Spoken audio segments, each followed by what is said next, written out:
Wild Robot by Peter Brown. Chapter 75, The Last Rifle. With the target deactivated, Rico 1 calmly moved on to the next phase of his mission.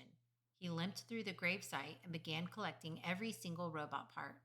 He splashed into the shallows and returned with a foot. He shook the sand from a cracked torso. He pulled a head out from a tide pool. Each part was then piled around Roz's lifeless body. Brightbill watched in horror as his mother slowly disappeared under a pile of parts. Roz looked just like the dead robots, but she wasn't dead. She had simply been shut down. "Don't do it, Brightbill!" The flock tried to stop their leader. "It's too dangerous!" But the goose was determined to bring his poor mother back to life. Brightbill crouched low to the ground and slowly moved toward the pile of robots.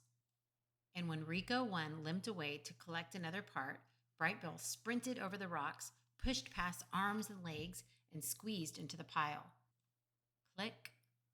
A muffled voice echoed across the shore. "Hello, I am Rosm, Unit 7134, but you may call me Roz." Brightbill hugged his mother's face as her computer brain rebooted. "Mama, wake up!" "What happened?" she said finally. "Where is the Rico?" "He's coming this way." "What were you thinking, Brightbill? You must leave now before he kills us both." "I was scared, Mama," cried the goose. "I didn't know what to do." Heavy footsteps stomped toward them. Robot parts were knocked aside, and then Rico 1 looked down with his glowing eyes.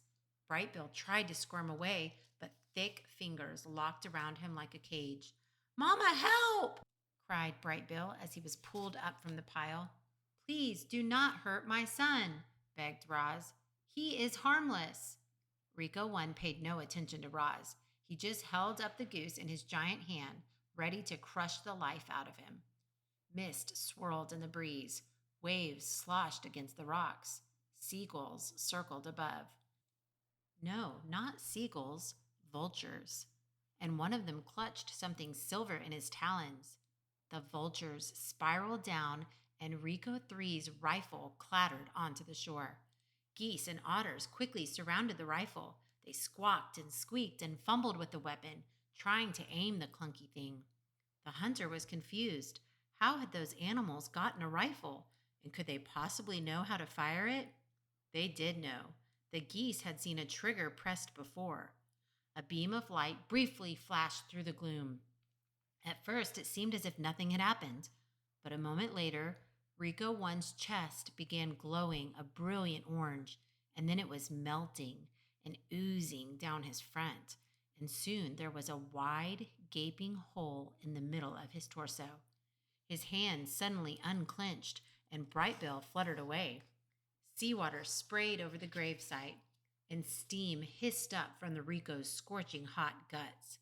He shook and twitched and collapsed beside Roz. Rico 1 turned his face to Roz and spoke in a quiet, garbled voice. "More Ricos will come for you.